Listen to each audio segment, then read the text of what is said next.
على أشرف المرسلين وعلى آله وصحبه أجمعين. അല്ലാഹു സുബ്ഹാനഹു വ തആല നമ്മുടെ ഒരുമിച്ച് കൂടുതൽ കബൂലാക്കി അനുഗ്രഹിക്കുമാറാകട്ടെ. നമ്മുടെ ജീവിതത്തിൽ അല്ലാഹു ഖൈറും ബറക്കത്തും നൽകി അനുഗ്രഹിക്കുമാറാകട്ടെ.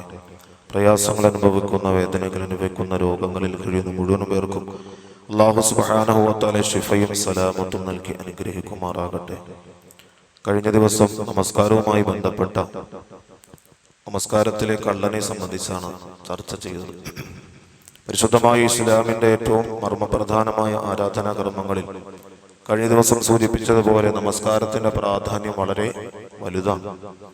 അതുകൊണ്ട് തന്നെ നമസ്കാരത്തിൻ്റെ ഓരോ പ്രവർത്തനങ്ങളും അത് സ്വഹീഹായ രീതിയിൽ സ്വീകരിക്കപ്പെടുന്ന രീതിയിലായി തീരണമെന്നുള്ളതാണ് ഇസ്ലാമിൻ്റെ കൽപ്പന. ഇത്തരത്തിൽ വളരെ പ്രധാനപ്പെട്ട നമസ്കാരത്തിൻ്റെ ഒരു ഫറളാണ് അനക്കമടങ്ങുക എന്നുള്ളത്.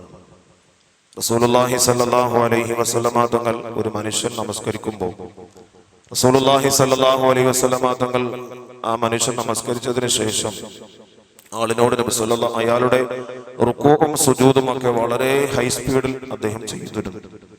റസൂലുള്ളാഹി സ്വല്ലല്ലാഹു അലൈഹി വസല്ലമ തങ്ങൾ നമസ്കാരം കഴിഞ്ഞ് ആ മനുഷ്യനെ വിളിച്ചിട്ട് ഫഖാല തറൗന ഹാദാ ലൗ മാത അലാ ഗൈരി മില്ലത്തി സല്ലല്ലാഹു അലൈഹി വസല്ലം യൻഖുറു സ്വലാതഹു കമാ യൻഖുറുൽ ഗുറാബു അദ്ദമ. ആ മനുഷ്യനെ വിളിച്ചിട്ട് റസൂലുള്ളാഹി സ്വല്ലല്ലാഹു അലൈഹി വസല്ലം തങ്ങൾ പറയുന്നു, നീ ഇതേ പ്രകാരമാണ് മരണപ്പെടുന്നതെങ്കിൽ നീ ഗൈറു മില്ലത്ത് അഥവാ നബി സല്ലല്ലാഹു അലൈഹി വസല്ലം എന്റെ മില്ലത്തിൽ നിന്നും വ്യതിചലിച്ചവനായിട്ടായിരിക്കും നീ മരണപ്പെടുന്നത്. എങ്ങനെയാ നീ നമസ്കരിച്ചത്? യൻഖുറു സ്വലാതഹു കമാ യൻഖുറു അൽ ഗുറാബു, കാക്ക കൊത്തുന്നത് പോലെ. റസൂലുള്ളാഹി അങ്ങനെയാ പദപ്രയോഗം നടത്തിയത്.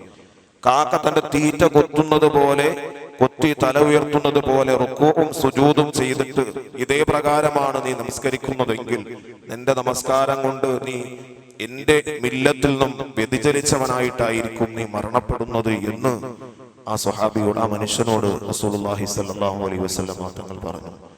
ഇബ്നു അബ്ബാസ് റളിയല്ലാഹു തആല അൻഹു പറയുന്നു, നമുക്കറിയാം സുജൂദ് എന്ന് പറയുന്ന നമസ്കാരത്തിൽ ഏറ്റവും പ്രധാനപ്പെട്ട സംഗതി, സുജൂദ് എന്ന് പറയുന്ന നമസ്കാരത്തിൽ ഏറ്റവും പ്രധാനപ്പെട്ട ശ്രേഷ്ഠമായ ഒരു ഫർളാണ്.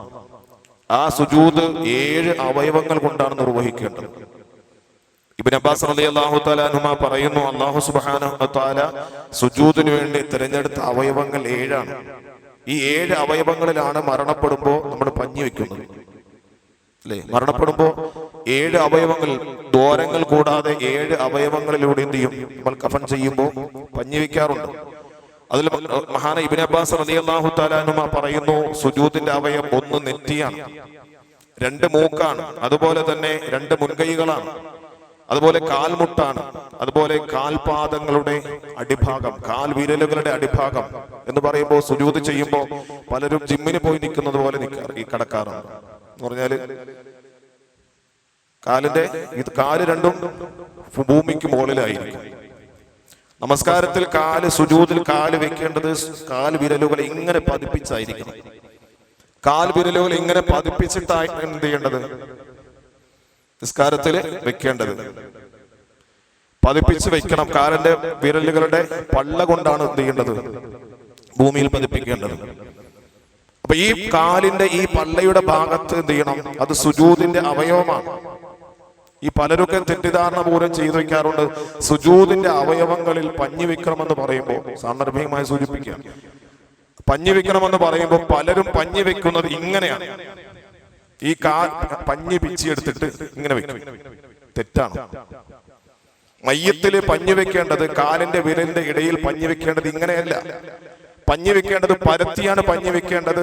ഈ പഞ്ഞി ഇളകി വീഴാതിരിക്കാൻ വേണ്ടി അതിന്റെ അകത്തേക്ക് അല്പം കയറ്റി വെക്കുക എന്നുള്ളതാണ് ഇസ്ലാം പഠിപ്പിച്ചത്. നമ്മൾ സാധാരണ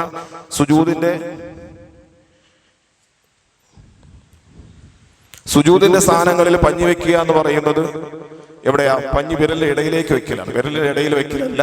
എന്ത് ചെയ്യാ? പഞ്ഞി സുജൂദിന് അവയവമാകുന്ന ഈ വിരലുകൾ ഇത് പതിപ്പിച്ചിട്ട് ഇപ്പൊ ഈ ഭാഗങ്ങളിൽ പഞ്ഞി വെച്ചതിന് ശേഷം അത് ഇളകി പോകാതിരിക്കാൻ വേണ്ടി എന്ത് ചെയ്യാ?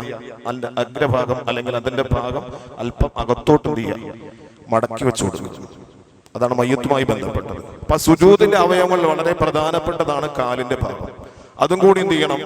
നാം കൃത്യമായി ഭൂമിയിൽ പതിപ്പിച്ചിരിക്കണം. മഹാൻ ഇബ്നു അബ്ബാസ് റളിയല്ലാഹു തആല അൻഹുമാ പറയുന്നു, ഫമൻ സ്വല്ലാ വലം യുഅതി കുല്ലു ഉളുവിൻ ഹഖഹു ലഅനഹു ദാലികൽ ഉളു. ഇബ്നു അബ്ബാസ് റളിയല്ലാഹു തആല അൻഹുമാ പറയുന്നു, ഫമൻ സ്വല്ലാ, ഒരു മനുഷ്യൻ നമസ്കരിച്ചു, വലം യുഅതി, അവൻ നൽകിയിട്ടില്ല, കുല്ലു ഉളുവിൻ ഹഖഹു, ഓരോ അവയവങ്ങൾക്കും നമസ്കാരത്തിൽ ആ അവയവങ്ങൾ കൊണ്ട് ചെയ്യേണ്ട കർമ്മങ്ങൾ അവൻ അവയവങ്ങൾ കൊണ്ട് ചെയ്തിട്ടില്ല എങ്കിൽ ലഅനഹു ദാലികൽ ഉളു, അവന്റെ ആ അവയവം നാളെ അവന് വേണ്ടി ശാപങ്ങൾ ചൊരിയുമെന്നാണ് ഇബ്നു അബ്ബാസ് റളിയല്ലാഹു തആല അൻഹു പറഞ്ഞത്. അപ്പോൾ വളരെ പ്രധാനപ്പെട്ട കാര്യമാണ് നമസ്കാരവുമായി ബന്ധപ്പെട്ട ഇത്തരത്തിലുള്ള സംഗതികൾ. അതുപോലെ തന്നെ നമസ്കാരവുമായി ബന്ധപ്പെട്ട് ഹൈസ്പീഡ് കൊണ്ട് ചിലപ്പോൾ ഇമാമിനേക്കാൾ ഓവർടേക്ക് ചെയ്ത്, നമ്മൾ ബസ്സിലൊക്കെ യാത്ര ചെയ്യുന്നവരാണ്, വാഹനങ്ങളിൽ യാത്ര ചെയ്യുന്നവരാണ്, നമ്മുടെ മുന്നേ പോകുന്ന വാഹനത്തെക്കാൾ നമുക്കൊന്ന് മുന്നേ പോകാൻ വേണ്ടി ചിലപ്പോൾ നമ്മൾ ആഗ്രഹിക്കും. ഒന്നുകിൽ നാം ഏറിയിരിക്കുന്ന ബസ്സിലെ ഡ്രൈവർ അങ്ങനെ ചിന്തിക്കും, അല്ലെങ്കിൽ നാം ഡ്രൈവ് ചെയ്യുകയാണെങ്കിൽ നമ്മൾ അങ്ങനെ ചിന്തിക്കും. ഇതേപോലെ ചിലപ്പോൾ എന്ത് ചെയ്യും, ഒന്ന് ഇമാമിനേക്കാൾ ഒന്ന് മുമ്പേ പോയാൽ കൊള്ളാം എന്ന് ധാരണയുള്ള ചില ആൾക്കാരുണ്ടാവും. ഇമാം റുക്കൂ ചെയ്യുന്നതിന് മുമ്പ് റുക്കൂ ചെയ്യുക, ഇമാമ് സുജൂദിന് എഴുന്നേൽക്കുമ്പോൾ സുജൂദിന് എഴുന്നേൽക്കുക, ഇതൊക്കെ നമസ്കാരവുമായി ബന്ധപ്പെട്ട് വളരെ കൃത്യമായ ഒരു ന്യൂനതയായി നാം മനസ്സിലാക്കണം. റസൂലുള്ളാഹി സ്വല്ലല്ലാഹു അലൈഹി വസല്ലം തങ്ങൾ അത്തരക്കാരെ സംബന്ധിച്ച് പറഞ്ഞത്, അമാ യഖാഫു അഹദുക്കും, നിങ്ങളെന്തേ ഭയക്കുന്നില്ലേ, നിങ്ങളെന്തേ ഭയക്കുന്നില്ലേ, ഇദാ വഖഅ റഅസഹു മിനസ് ഇദാ റഫഅ റഅസഹു മിനസ് സുജൂദി ഖബ്ല അൽ ഇമാമി, ഇമാമിന്റെ സുജൂദ്, ഇമാമ് സുജൂദിൽ എഴുന്നേൽക്കുന്നതിന് മുന്നേ നിങ്ങൾ എഴുന്നേൽക്കുന്നതിനെ നിങ്ങൾ ഭയക്കുന്നില്ലേ? ഇത് അങ്ങനെയാ റസൂലുള്ളാഹി പറഞ്ഞത്, അയ്യുഹവ്വിറല്ലാഹു റഅസഹു റഅസൽ ഹിമാർ, ഇമാമ് സുജൂദിൽ നിന്നും എഴുന്നേൽക്കുന്നതിന് മുന്നേ നിങ്ങൾ സുജൂദിൽ നിന്നും എഴുന്നേറ്റാൽ നിങ്ങളുടെ തലയെ അള്ളാഹു കഴുതയുടെ തലയാക്കുന്നതിനെ നിങ്ങൾ ഭയക്കുന്നില്ല എന്ന ഗൗരവത്തിലാണ് റസൂലുള്ളാഹി തങ്ങൾ സ്വഹാബത്തിനോട് പറഞ്ഞത്. അതുകൊണ്ട് ഇമാമിന്റെ പ്രവർത്തനം കഴിഞ്ഞതിന് ശേഷം മാത്രം എന്ത് ചെയ്യാൻ പാടുള്ളൂ, സുജൂദിൽ നിന്നും റുക്കൂയിൽ നിന്നൊക്കെ ഏത് പ്രവർത്തനത്തിലും ഒറ്റ സ്ഥലത്ത് മാത്രമേ നിസ്കാരത്തിൽ ഇമാമിനോടൊപ്പം ചേരാൻ പറ്റൂ. ഏത് സ്ഥലമാണ്? ഒറ്റ സ്ഥലത്ത് മാത്രമേ നിസ്കാരത്തിൽ ഇമാമിനോടൊപ്പം, അത് നമ്മൾ ആരും ചെയ്യാറുമില്ല.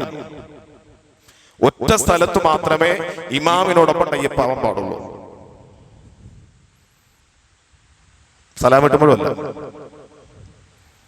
നിസ്കാരത്തിൽ ഒറ്റ സ്ഥലത്ത്. അങ്ങനെ അത് നിർബന്ധമായിട്ട് അങ്ങനെ തന്നെ ആയിരിക്കും. ആമീൻ പറയുമ്പോൾ, ഫാത്തിഹയുടെ ആമീൻ പറയുന്ന സമയത്ത് ഇമാമിന്റെയും മഅ്മൂമിന്റെയും ആമീൻ തമ്മിൽ എന്ത് ചെയ്തിരിക്കണം? ഒരേപോലെ ആയിരിക്കണം. ഇമാമിന്റെ ആമീനോടൊപ്പമാണ് ആരാമീൻ പറയേണ്ടത്. ഇവിടെ ഇമാമ് ആമീൻ എന്ന് പറഞ്ഞ അടുത്ത് കഴിഞ്ഞിട്ടാണ് ആരും മഅ്മൂമിങ്ങൾ എന്ത് ചെയ്യുന്നത്? ആമീൻ പറയുന്നത്. സലാം വീട്ടുമ്പോഴും ഇമാമ് സലാം വീട്ടുമ്പോഴല്ല എന്ത് ചെയ്യുന്നത്? സലാം വീട്ടുന്നത്.